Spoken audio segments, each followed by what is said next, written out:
What if your next team workshop delivered the results you hoped for?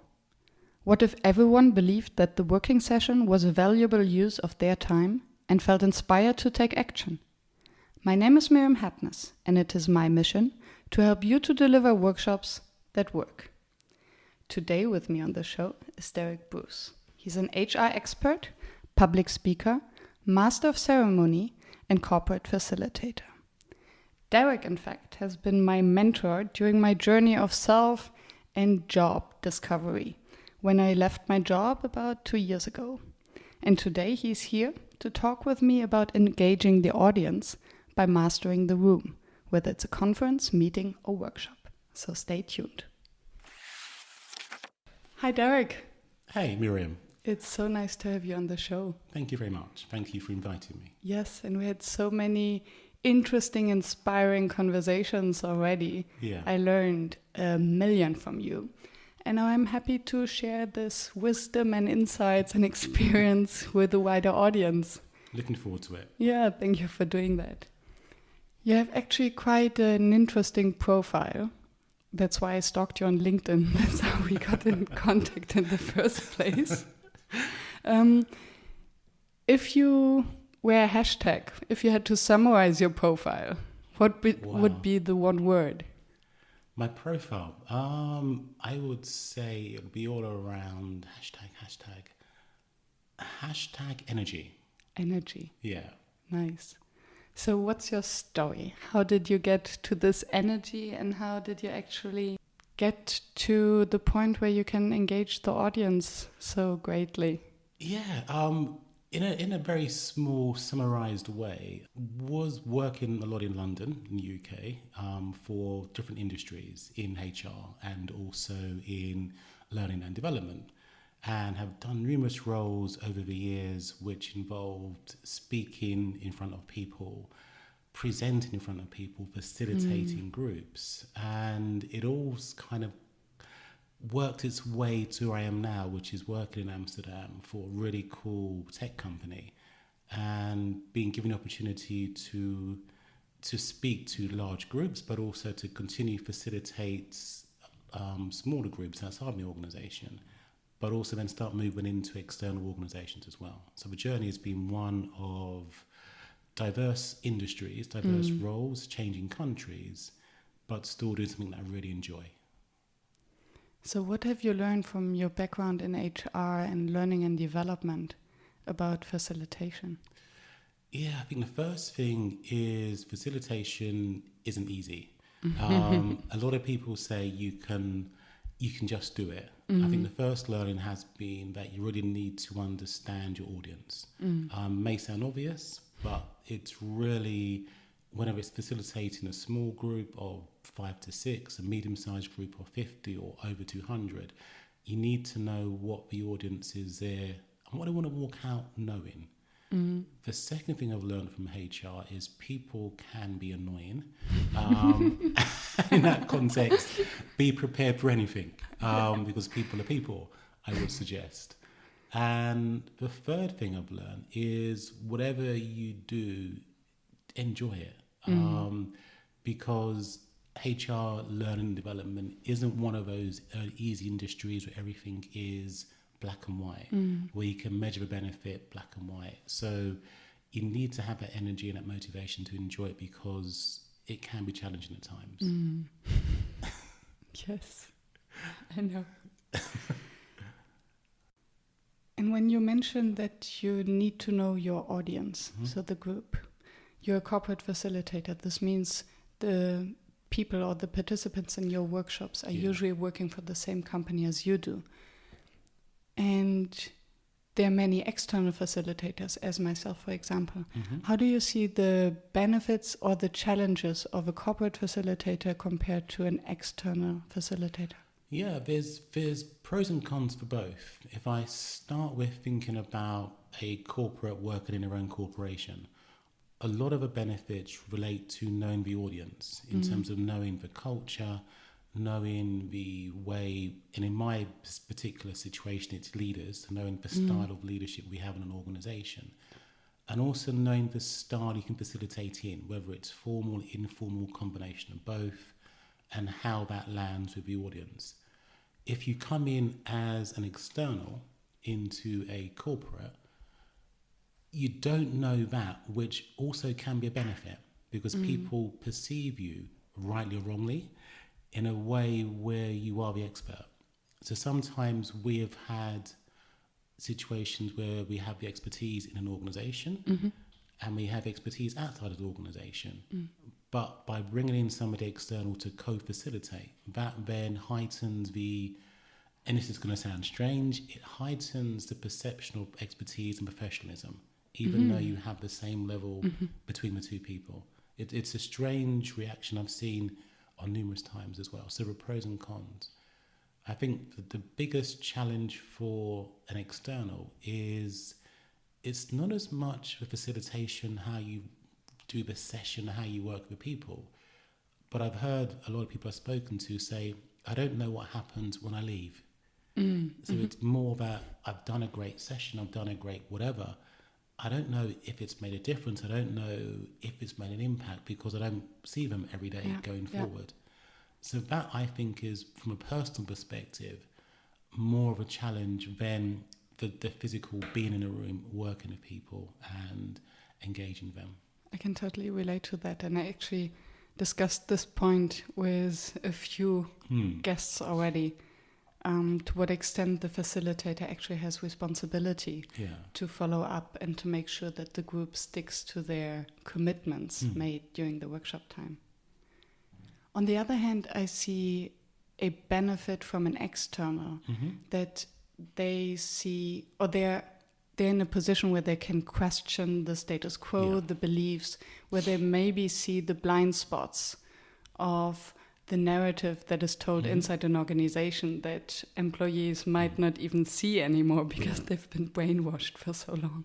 Yeah, that's also true. I recently was in Warsaw, and we had an external facilitator running a really cool session to 20 senior leaders, and I was observing. And one of the great things I saw was her ability to ask the difficult questions without any fear of conflict or any fear of it coming back to haunt her, because she wasn't working for the company.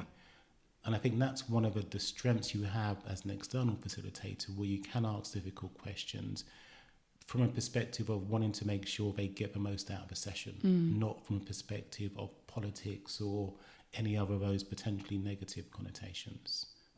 How's your experience in collaborating with an external?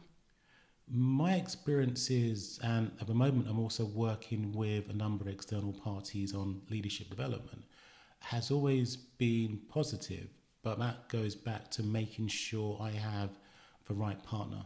And I would say this openly, the partner quality doesn't always have an equal ratio to the size of the organisation or how much you pay. So there is no correlation between size, how much you pay versus quality. I think the bigger thing is also the fit for the audience as well.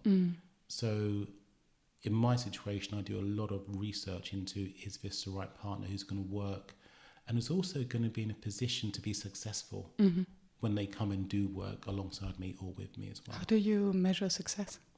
Success is measured before we even start. So it's thinking about what kind of outcome we want the behaviours to be when they leave, the mindset to be, the engagement levels to be during sessions as well. And there's also a number of harder metrics which we try to focus much more on sustainable use of a learning rather than bums on seats measures.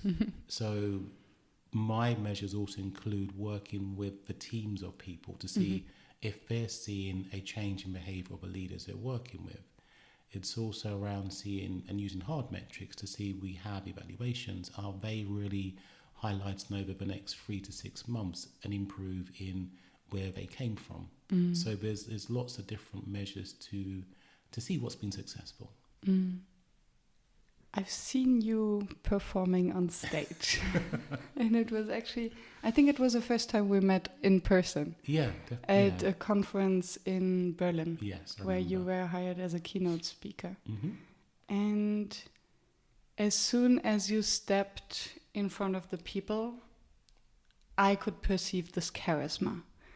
And the audience was engaged immediately. Mm-hmm. And I wonder, what does it take to engage an audience? And whether there is a difference between engaging an audience in a conference setting, a meeting, and a workshop. Okay. Thinking about the start of a question in terms of what it takes to engage an audience, I think one of the things I've always used is, and the reason why I like what I'm doing now so much, is I've been on the other end. I've been in conferences, in workshops, in sessions where I've sat and thought, I am not engaged. I'm thinking about my shopping list. I'm wondering, I'm doodling. What would make me really want to listen to this person? And when I took that mindset, it really was all around making sure the time the person was in front of me was something which I could then walk away and go, wow, that was really good use of my 35, 40 minutes, which goes back to knowing the audience and what the audience wants. I think from a personal perspective, it's also around using humour and connecting to the people. So whenever I do, and use the word perform, I do see it as performing. It's very much, the first 30 to 60 seconds are just around trying to radiate a warmth with the audience, trying to connect with them, and a lot of looking at people smiling is a huge thing. Yeah. And also moving. And I know it's it's really odd. I generally just move around to make sure my body is in everybody's line of vision, so they can see me as opposed to trying to see me. And so I think engagement is very much something you can get as you start, but it does always go back to what it is that the audience wants to get from you being there. What is the purpose of them coming to spend their time and money in cases to listen to you as well? So that's the first piece. And the second question, just going back to what you wanted to know, my memory I will getting come old. back to it in a second. It was about the difference between meetings, workshops, and conferences. But now that you're mentioning that you want to be seen by all the participants, I wonder to what extent does the seating of the room or the composition of the room matters, and whether you do anything to the room when you arrive.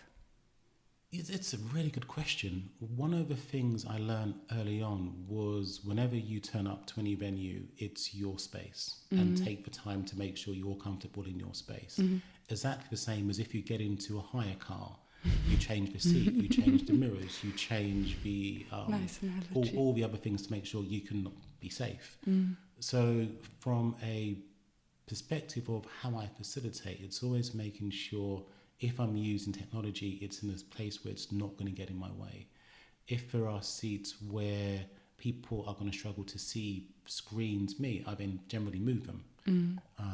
It's generally around just preparing the environment that I'm going to be successful and people can see me.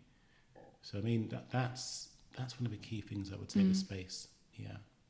And this might lead us back to the second part of the question, because the seating basically is very different if you are in a conference, a workshop, and a meeting. So would you have different approaches to engage the audience depending on the format you're speaking or facilitating? Yeah, if it's and I've done recently a conference where I was master ceremony for 2.5 days for 200 people, and the environment was weirdly a round room setup. So if you imagine a square and me in the middle of this square and people around me. And Reminds me of a U2 concert. Yeah, I had a microphone. I thought very glamorous, a bit like Kylie Minogue. Not Kylie Minogue, that sounds odd. But somebody with a headset dancing. But the thing which So for that particular situation, my role was very much around connecting the dots and connecting the sessions throughout the day, but also making sure the energy of the room stayed at a point where the speaker coming on next had the right kind of response and reaction from the audience. And the speaker who'd gone on before, I was able to link their content to who was coming on next. So the master ceremony role is much more around keeping a line of vision between day one and the end of whichever day you're ending on with the content, and keeping energy up and making sure people are engaged, and also logistically back in the room at the right time and that kind of stuff. When it comes to if I'm hosting workshops on, for example, psychological safety and how we do that at my company, that's much more around helping people to understand the content. That's much more around helping people to connect what they're going to learn in the room away from their offices to when they get out of the room back into their normal office and how they can apply it. So there are two different styles that I would apply. I would still use the same persona I use for each event, but there are certain areas I would focus more on and less on depending on what particular style of event it was. And if it's very much a learning workshop facilitating, then it's making sure people can understand the content, they feel comfortable to ask the stupid questions as they see it as well. But more importantly, they leave with a confidence to use what's new. Yeah. And how do you engage people in large groups? So What do you mean by large? when I think of a meeting or a workshop with up to 10 people, it's quite easy to do a check-in and to let everyone speak in the first place, and then it's easier for them to speak up again. But at a conference, it's usually one-way communication. So maybe I have a wrong definition of engagement. Maybe we need to discuss this first. But for me, engagement happens when there's also two-way communication, or when there's some feedback from your audience. Yeah, that's a really good question, and that's something where I take a bit of the engagement methodology of asking questions and making it two-way into my big conferences. So going back to when I had the 200 odd people, I still asked them questions. I still interacted with members of the audience in the same way if it had been 20 people. But one of the techniques I've learned, and I think it was through doing work around NLP, was if you really can't have that physical two-way interaction, ask people questions where they answer the questions in their heads anyway, and they're having almost like a virtual conversation with you. And so put those kinds of interactions into the content. And I'm trying to think of a good example. So, for example, imagine you're now in a situation. How would you deal with this? Think in your head what you would say. And so somebody wouldn't physically say, but it's just getting them to engage mentally with the content. The other thing is also to get people just to physically move or have a sensation of movement as well. And that's where, again, I tend to move around the room so they're following me and not just static in one area. Keep them awake. Yeah, they never. Hopefully they're not going to be falling asleep. Otherwise I'm not doing my job. But also get them to interact with their audience as well, so people next to them as well. So engagement doesn't necessarily mean that they have to have a conversation with you, but a conversation with themselves mentally and with their partners. Yeah, I review my definition of engagement. Thank you for that. Love it. And you mentioned before that... sorry. Just keep cool. Getting back and digging deeper. That's what I do. You mentioned that the first few seconds are key. Yeah. And that you put yourself in a mental state of performing, literally, and that you're using humor for that. Yeah. So I know that we both love comedy and improv theater. Yeah. And for the last episode, I actually interviewed my improv teacher. And I believe that every facilitator should take improv classes, and I very rarely use the word should. Yeah. So I really mean it. So what have you learned from comedy or even from improv about engaging the audience or even facilitating? I think there's three things I've learned from taking a number of classes and also observing really good facilitators, speaking to colleagues who actually do improv as well, and just observing people who speak in public. Mm-hmm. The first thing is not to take yourself too seriously. On one of the improv classes I did, I spent an hour doing the most surreal stuff and saying random words and physically doing stuff with my hands and almost acting like a 5-year-old. And the whole idea was to get you just to be comfortable in your body and how to understand, not to take it too seriously. And I think in corporate world, we have this thing where we think everything has to be serious and people are going to learn because I'm the most serious person. And if I ask 100 people, what's the most important thing you've learned and how did you learn? Not many people are going to say, I learned it when I was really static, I wasn't enjoying myself, it wasn't fun, and I was spoken to. That's the way how our brain works. Yeah. We learn when it's fun. Yeah, so that, I think improv has taught me that whole being comfortable with just being a bit silly. The second thing it's taught me is also just how to think for the audience. There's a couple of activities, I can't remember exactly, but you had to make a story with another person in your group. And the key thing that I remember was the teacher was saying you need to make sure the story makes sense to the audience, not to you. And you're not trying to be funny, you're trying to make yourself as a group entertaining for the audience. And so I think that's a really good learning in terms of thinking about the audience, as I mentioned before, but thinking about what it is they're going to go away with. The last thing, and this has been something I've learned from one of my colleagues now who's written a book on improv as well, is just being quick-minded. And I think I'm lucky because I think I have that quick-minded gene anyway, so I can respond to things sometimes inappropriately, which I need to sometimes temper, but I do have that ability to respond quickly. I think the improv piece has helped me just to structure it better and make sure it stays focused to what I'm doing rather than being a bit random, which I have done historically. So I think they're the three things, and I do agree with you. It's definitely something, if you're going to speak in front of anybody, it's a really great thing to have in your toolkit if you understand how improv works and how it can support you speaking in public as well.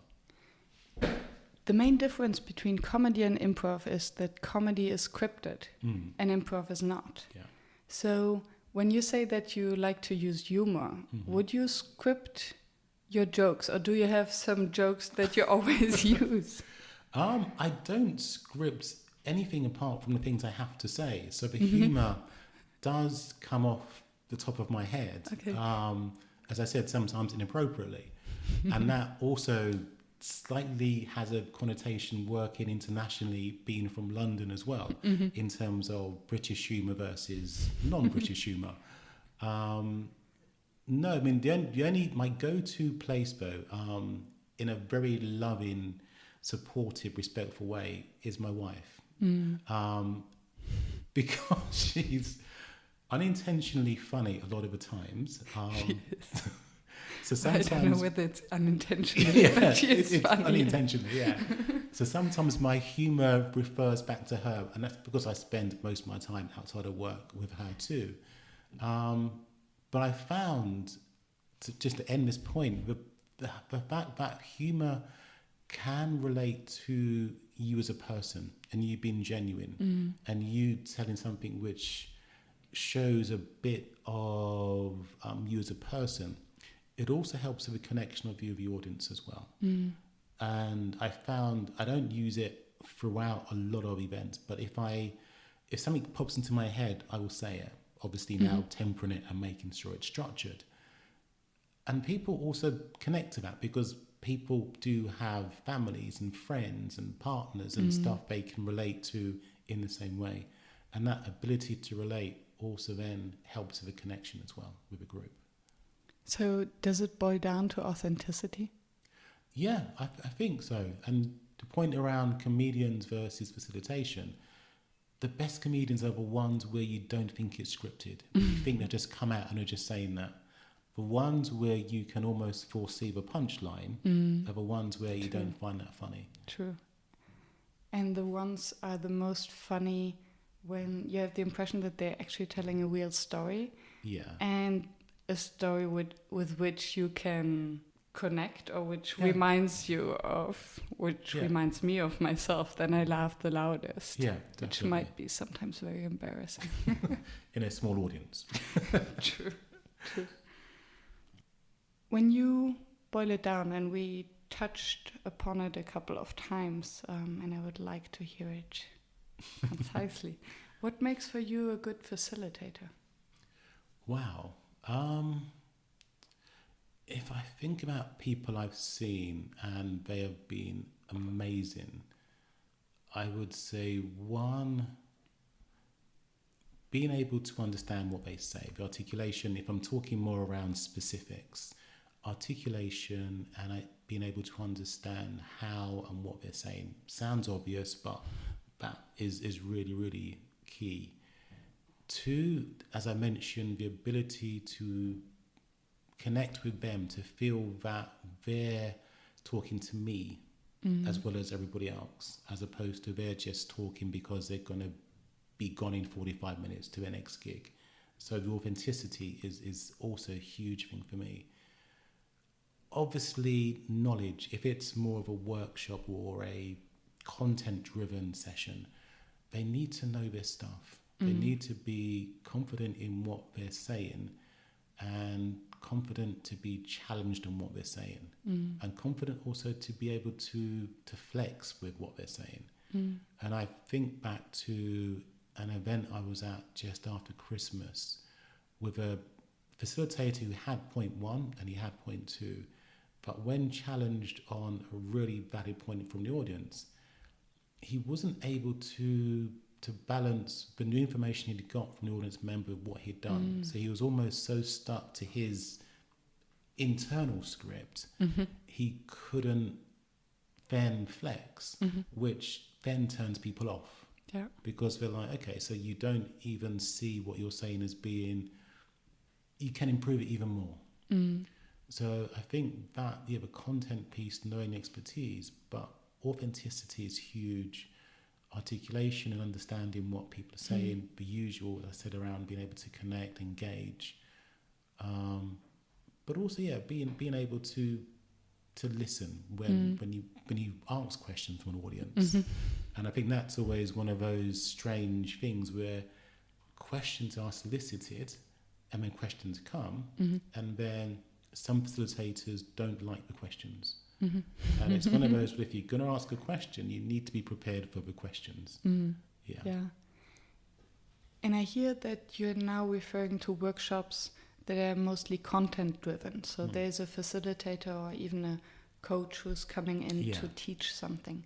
And then there are these other workshops. And I know that you have facilitated design thinking workshops for ABN. Do you think that these kind of facilitators would need different skills? Yeah, a good example, I also facilitated a design workshop. I think it was in early April for Signify as well. And that was a test for me. The context being there were 8 people in the room, and then there were 6 people on a Skype call. And we had connected everybody in the room through an awesome piece of technology where we had a whiteboard, a video camera, speakers all linked into a TV, which I tried to steal but wouldn't fit in my rucksack, so it's still there.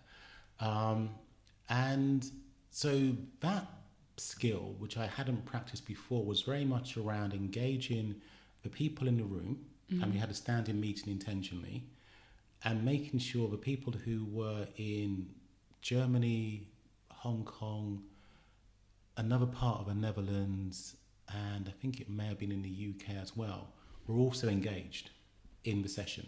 Wow. And that was interesting. It was fun because it was new. And it was one of the key things I had to keep remembering was to specifically pinpoint and highlight the guys who weren't in the room, if they had questions, how they were doing, what was going on, what their views were, and making sure the people in the room also were connecting to the people outside of the room. So a couple of times the point I made was, okay, don't ask me the question, ask so-and-so the question, what do they think? And directing how do I word this? The virtual versus the non-virtual? Physical, that's the word I was saying. Yeah, physical people, the people who were in the room, the physical people with the virtual. And the skills are very much around then being aware of the group, being aware of the dynamics, being aware of the energy across all groups, being very aware of the time, because it was still a 3-hour session we had, but also just being very aware of making sure everybody still felt like it was one group. And that was really fun, and it was very successful. But the skill was very much around seeing, hearing, picking up on nuances, picking up on if somebody virtually hadn't spoken for 3 or 4 minutes, what's going on. Also incorporating the chat room function so people also could connect that way. So it was lots of different elements of just thinking, okay, how do we make sure we get the same outcome as if these people had all been sat in the room at the same time, at the same place. So how did you manage to connect them in the first place? Were there some specific exercises? Yeah, well, the first exercise was very much around an open question around how we look at leadership in our organization. And the challenge, and I thought, okay, we're going to try this. What we're going to do is break into 2 groups, which was, physically difficult. So intentionally then broke the physical people to one group, and I facilitated the virtual people virtually, and then brought the 2 groups back into the main room, and then had both the groups talking, the virtual group with the physical group, on what the learnings were. That was the very, very first activity, not because we needed to know the answer to the question, but because it got everybody talking to each other as well. So it got the virtual people talking to the virtual people to start with. The physical people, it's a nice icebreaker. After, and it was no more than, I think, 22 minutes. We had very odd times, so people come back on time. Then having the virtual group as one present back their feelings and thinkings, and vice versa, which then led into how we used the content from the workshop for the second, third and fourth elements as well. Interesting. Before we continue the show, let me take a brief moment to thank our sponsor Session Lab. Are you using Excel or Word to prepare and schedule your workshops? Try something that is designed for facilitators.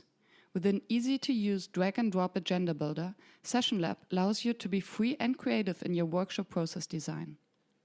Session Lab also comes with an immense built-in library of workshop activities and facilitation techniques to help you to find new inspiration for your sessions. Stop messing with spreadsheets and focus on designing engaging workshops.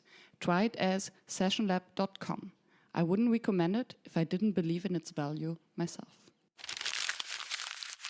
I've never facilitated a workshop like that. And I would be curious if you had one lesson learned for someone who's never done that before. What would you do differently, or what would you be happy to have known before? Trying to think. The one thing I don't think I would do differently, because I'm not sure I could have. But the one thing I would say you definitely have to do if it's a virtual workshop is make sure everybody who's dialing in on the other side has the ability to have a camera switched on.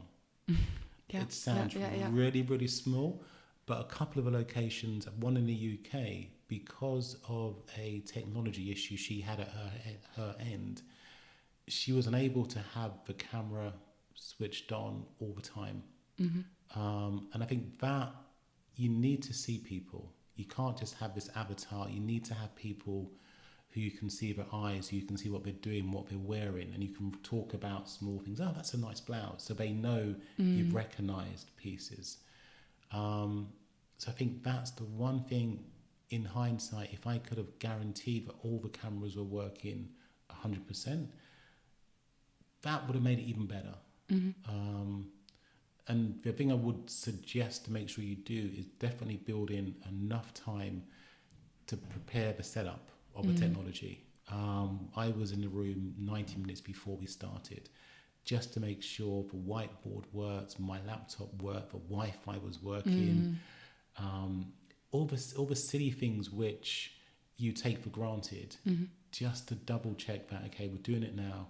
When we log into the call and we start, everything is going to work as it should.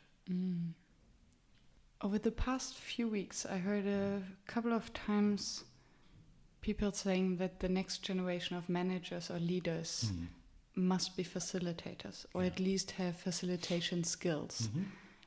You, with your background in leadership development and your current role, what is your opinion on that? I think it's something which I see as being essential, actually. Yeah, I totally agree. If I give an example, where I currently work, I work in a team of 14 odd people. We're based in 3 locations, and we generally have a face-to-face meeting once every 6 months.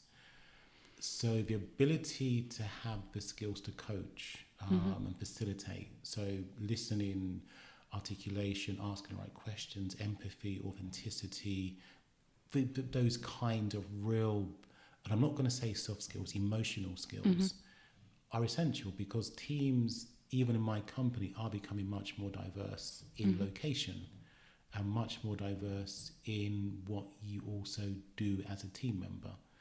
And our leaders are amazingly cool people who know a lot around our industry, especially the lighting industry. But the technology is moving so quickly, there are some things they just don't know. But by having the ability to tap into your team through facilitation, through coaching, have your team work together and understand how they can improve elements of what they do, is something which you should be doing as a leader. You should be creating that environment and that mindset through facilitation, through speaking, through listening, through questioning, through challenging, through saying simple things like, I don't actually know, but okay, what do you guys think? And we're definitely moving that way as an organization. But I also see leadership, if I look outside of my company, a lot of the top skills people want from leaders focus more now on the emotional elements of being a human being. Yeah, they want you somebody they can trust, who has values, who will say what they feel, who would back up, stick up for you. And that's what facilitation also gives you. Because as a facilitator, you don't know what might happen as you go through that journey. You have a beginning and an end point, hopefully, if you planned it well.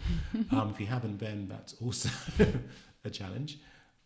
But the journey may well flex, and you need to have the ability to cope with that as well. At one point you said soft skills, and then you made the precision emotional skills. Yeah. What's the difference? I think it's more of a branding thing. I've been in the industry for a long time, and the brand soft skills always switches off people who don't work in HR. It has a certain connotation. It has a certain gut reflex when you hear that phrase. And yet, if I look at all the leadership reports, research, reviews which have happened on what makes good leaders, in essence, it is the soft skills. But to me, it's also about the emotional intelligence you have as a human being. It's the ability to connect, have empathy, as we said, with people, to understand, to listen. So that's why I move away from trying to use that phrase and move more into it's around the emotional ability you have as a human being to connect with people. So would you say that soft skills is something that you can learn in a course, like negotiation, communication, and emotional skills is something that you learn through personal development and maturity? I would say soft skills or emotionals you can learn or you can improve, I would say.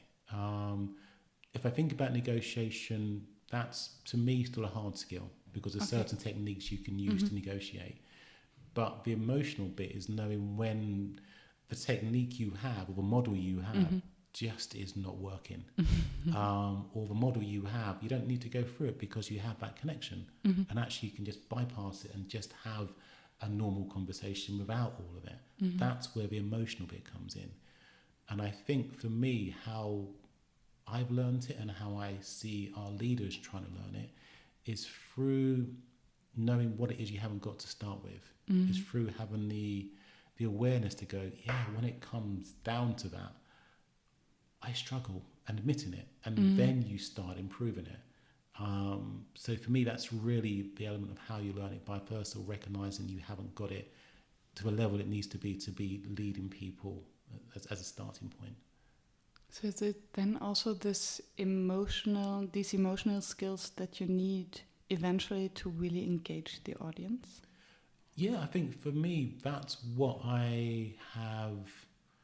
That's what I use. It's more around them seeing me as a person who wants to make sure they have a really good experience. Them see me as a person who has thought about them, who has their interest at heart, who's prepared to make sure what we're going to do is really, really awesome. And then just connecting and thinking, okay, so if I'm authentic, if I use words I would use outside of a room, which are appropriate, obviously. If I behave in a way which shows me as a person, if I respond to questions in a way I would do, and don't pretend that I have all the answers or I know everything that's going to happen, they're the events when I've done in the past that have been the most successful. If I've walked into a room and I have occasionally a mindset, or I'm not in the right phrase, but in the right zone, for example, they're the ones when I walk out knowing that could have been better because I haven't been myself, I haven't understood, I haven't whatever. And I think that the thing which I like about both situations is my coaches have said to me, you need to always come out and reflect on what's happened. And then use that to then build, going back to your question, the additional emotional skills you can have to support, or emotional intelligence you can support your audiences. So how did you learn that? Or do you have maybe an incident that you recall? Oh, wow. How did I learn that? Where you realized for the first time maybe that you could engage your audience? That piece. That happened quite early in a very strange setting. So I went to a Church of England school, which was in the UK, and I'm not religious, so it was quite ironic. And one of the things which happened every week was a child from each year would read a passage from the Bible to the whole school in assembly. And it was my turn. And so I walked up, and you have hundreds of kids, different ages, all sat almost like in a rectangle. And I walked through the middle to the stage with my Bible and the passage earmarked, walked up to the speaker and looked down and looked up. And I saw all these kids looking at me. And the thing which strikes me most about that, and I was no more than probably, I think, 8 or... No, it would have been 11 or 12, would have been secondary school, was I didn't feel nervous at all. I actually was like, oh, this is cool. Which even now I'm thinking that's very surreal. So looked down at the Bible and started reading. And I read a word incorrectly. I went, oh no, out loud. And people started chuckling because I just went, oh no. And then I started again and read it correctly. And so from then on, I realized that I had an ability, or my superpower, which was just to be really comfortable standing up and talking in front of anybody. And hence my career, I imagine, is linked into that. So that's where it started. Nice. Yeah. And I can imagine seeing, I mean, it depends a little bit on the way people chuckle. But it can be also very comforting. So if it's empathetic chuckle, Yeah. like we're Yeah. with you. Yeah. This also gives you the confidence that it's okay if you make a minor mistake on Yeah. stage. Yeah. Yeah. And then you can take this as a kind of, okay, if this is worst case scenario, I don't need to be afraid. Exactly. And I think there's one thing this reminded me of in terms of how, when you think about preparing facilitation or preparing to master a huge event, the people generally on the other end don't know if you've messed up. So a couple of times, and I'll be honest, and I was at a big event earlier this year, and a couple of things I misread in terms of my preparation, very small things. And then I realized, that's the wrong one. So and by the way, just to remind you, what I meant to say was this. And the audience was like, oh, cool.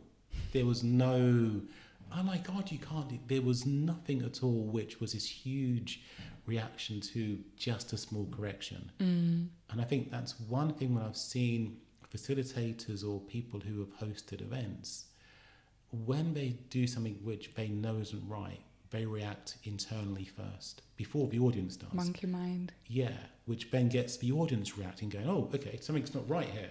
And this negative energy comes out and eats into the session.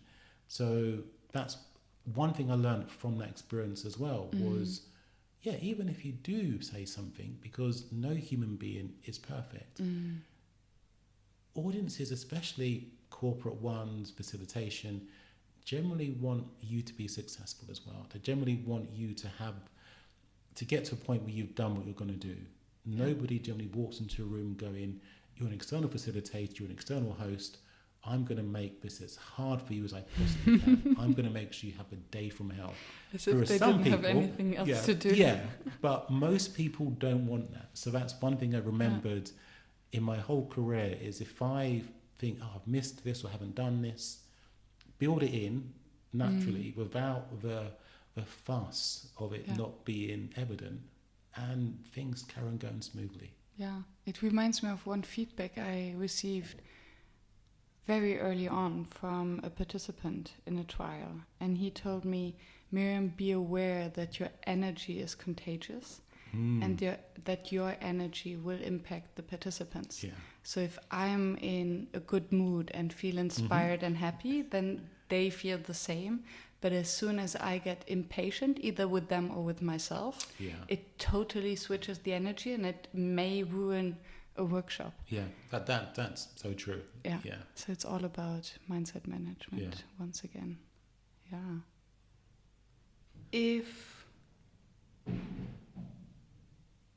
Storm's going out. Is there one exercise that you would consider your silver bullet, something that always works, independent of the audience, the crowd, that you just enjoy doing? Yeah, there's one audience activity I love doing when talking about the impact of development on people and how it's evolved and how people do things. And I'm going to share it with you in the audience, but I need to promise I won't share it with anybody else, so nobody else knows. It's really simple, and it's brought into the use of technology. And it's positioned where normally you start an event and it's like everybody put your phones down, turn them off, hide them, put them in a box, whatever. I generally start and I say, okay, I want everybody just to take out your mobile phone. And they were like, okay. And then I then say, can you just all take a selfie of the group? So this works amazingly well. It's also, you can add some humour to it. And so I think it's humorous. Yeah. It's like, so first of all, I have to explain to some of our old generation what a selfie is, so to context. And then get the whole group just to take a selfie. And it can be facing me, but that's the activity. And then they have to send the said selfie picture to a loved one, to a friend, whatever, just saying it's 9 whatever, this random guy just said, take a picture, here you go, and send it. So the activity is basically stand up, send a selfie to somebody, job done. There's 2 ways I then use it. I either then ignore it for 20 minutes and people go, okay, we did this selfie, what's going on? Or I can then use the activity where I explain at that point why I've done it. And The key point in doing it is to highlight how over the last X amount of years, the way people have learned has changed. And the question I then use is, okay, so how did you know how to do that? How did you know how to pick up your, I'm going to name some brands, but Apple, Samsung, LG mobile phone, find the right bit, press the right bit to take the picture, but then send it to somebody as well. How did you learn how to do that? And people then say, well, I just did it. People then go, well, I got my son, daughter, young person to show me. People went onto YouTube. There's all these different ways. The one I love the most is people go, well, actually, I took a selfie by accident to take to somebody. So now I know because I don't want to do that again. So some random person has a picture of me doing something random somewhere. But the point of that is then just to highlight, as we go into whatever session we're going into, people learn in different ways and appreciate that we're going to be learning in one particular way, or I'm focusing on how learning's been evolved in one way. But you as a person, society is using technology in a very different way. And interestingly, my phone is now responding to it because it was such an amazing thing to do. And how learning has evolved and how people learn different ways. And nobody says, generally, I went on the 2-day how to take a selfie course by Apple. No one says that.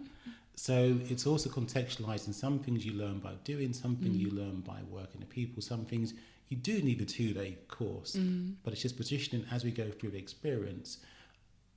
I'm aware that people learn in different ways, and this is one way I'm trying to educate people. And I see even more benefits of this exercise. I mean, I love it.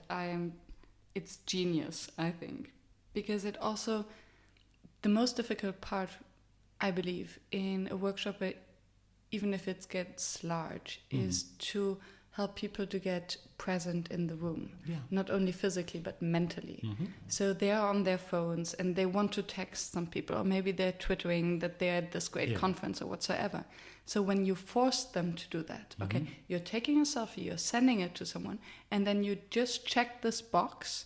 Okay, everyone knows now that I'm here, so now I can be present. Genius. Yeah. I might copy it. You're and welcome. I cannot promise that it will remain between the two of us. Okay. But maybe someone fell asleep after minute 1 of this podcast and just woke up. And you don't want them to hear this kind of secret. But what would you like them to take home from our conversation? I think the one key thing around facilitation, running events with people, connecting, it's actually there's not one. I mean, to me, there's a couple, but one thing is your authenticity. Be yourself. If you're going to facilitate, if you've made a career choice where you're going to get up and stand in front of people and educate, help them to learn, help them to understand, communicate, whatever the phrase is, be yourself. Because the energy you spend in not being yourself is wasted.